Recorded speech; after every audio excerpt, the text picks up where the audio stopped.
More than 50 million Americans have already cast their votes in the US presidential election. So do you think this debate yesterday made much of a difference to the undecided voters, where we believe that is about 8% of voters? I don't think the debate made much difference. It may have solidified a few that were lingering in terms of their choice, but it won't make a major difference in the outcome. And already 50 million have voted, which is very remarkable. It's never happened before, early voting, to this extent. And that shows the high turnout result on November the 3rd. At the end of November the 3rd, you probably ended up having 150 million voters as opposed to 130 million in the previous elections. Yes, because voting is not compulsory in the US. So do you think more people will actually vote this year? Yes, even though it's still voluntary, unlike in Australia where you have to vote. I think there'll still be more people voting because they're motivated with the tremendous amount of decision this is with regard to the country's future between two real stark choices, President Trump and Vice President Biden. Professor, we just heard Democrat candidate Joe Biden talking in Delaware. He made mention that he is not going to shut down the economy. He's going to shut down the virus. One of his big statements in yesterday's debate. What was your take on the debate? I think it was much better than the first debate, as most people would agree, because it was much calmer, more willing. Each side had to let the other ones talk because there was a threat of the microphone being shut off. Much more civil. And so much more was understood by the audience of what these people stood for. And when Biden says he's going to shut the virus down, not the economy, he meant he's going to take much more cautious steps to do massive testing, massive contact tracing, and quarantining if needed, but mainly get the schools and different places, businesses, equipment to be able to open up safely. Right now, schools have opened up very haphazardly in much of the United States, and the numbers are going up. There are 68,000 new infections last week. Janie, 68,000 new infections. It's a record for in the last 3 months. And this is very dangerous. Biden's saying, no, it's time to do it the right way, not in a haphazard, random way. Well, I was just reading this morning, Professor, a new study suggesting that 500,000 people in the US could actually die from coronavirus by the end of February. However, around 130,000 of those lives could be saved if everyone wore masks. So, looking forward in terms of this, I mean, many health professionals have been saying for a long time the importance of wearing masks. Absolutely. That's the one single most important thing people can do. And look at countries like Australia and Germany and South Korea who get a handle on this right away whenever an eruption occurs. Or early on, South Korea got a handle because everyone wore a mask. They had massive contact tracing and testing. And if the United States had the same rate of infection as South Korea, the same rate of deaths, only 2,000 Americans would have died by now, not 200,000. That's 100 times more have died than should have.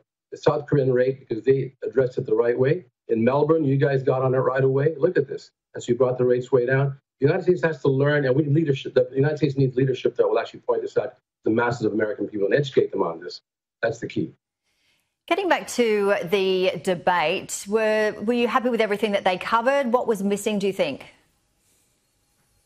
I'd like to have seen more discussion on the economy because that's the other major issue. The coronavirus has affected the economy, but also economic policy. And Biden did bring that in, saying he would like to do some massive spending on the economy and to keep businesses in place. President Trump said that he was happy with his tax cuts, that it actually generated more growth and more jobs until the virus hit. That was his spin on it. And there are two different philosophies of economics here. One is demand side economics, and one is supply side. With the Biden and Democratic side saying we need more demand in the economy, so more spending, even deficit spending is needed to put people back to work or keep them at home safely to be able to pay their rents. So other people, so landlords can be able to make a living as well. And there's so much going on here with small business being intact. You got to keep them intact by making sure their workers are paid, and the small businessmen can keep the profits that they would have normally made by a government paycheck if they need to. That's common sense. It wasn't implemented properly under President Trump early on. Other countries did it, and that's very important. We go back to that kind of demand side economics, not just saying cutting taxes and deregulating will grow the economy by itself, especially not during the COVID pandemic. So they would have been much better if we had more debate on the economic issue and the different policies and philosophies of the two sides. That would have been much better, I think. Yeah, we certainly were hearing this back in Australia as well. Well, we know the history of polls. They can be inaccurate. So what are your thoughts on the current polling situation? That is true. As you saw in 2016, the predictions made pollsters were that Hillary Clinton will be our next president. They didn't see the micro swing of 10,000 voters in Michigan that gave the entire electoral vote to Michigan to President Trump. for candidate Trump at that time.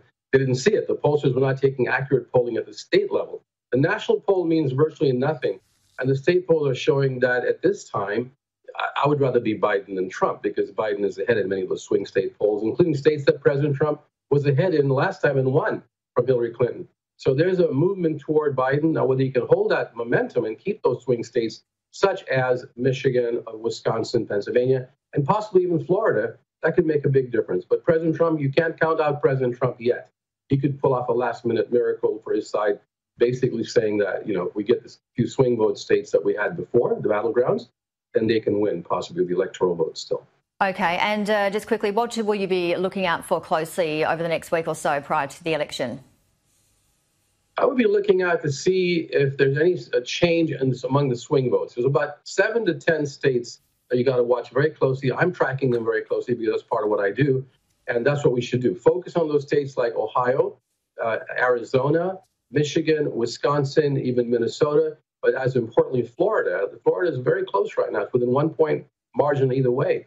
So if whichever side takes Florida, especially if Biden takes Florida, it's all over for Trump. If Trump has to hold Florida, if he takes it, he's got a chance with the other states as well. I'd be watching those swing states closely. All right, November 3, but we probably won't know by November 3, will we, because of all of the mail-in votes? Probably not. There's been a huge number of mail-in votes and drop-off votes which have to be counted, and they're usually counted after the other in-poll votes are counted in many, many states. Some states count them at the same time. We probably won't know November the 3rd, but maybe November 4th, 5th, 6th, or 7th, somewhere in there.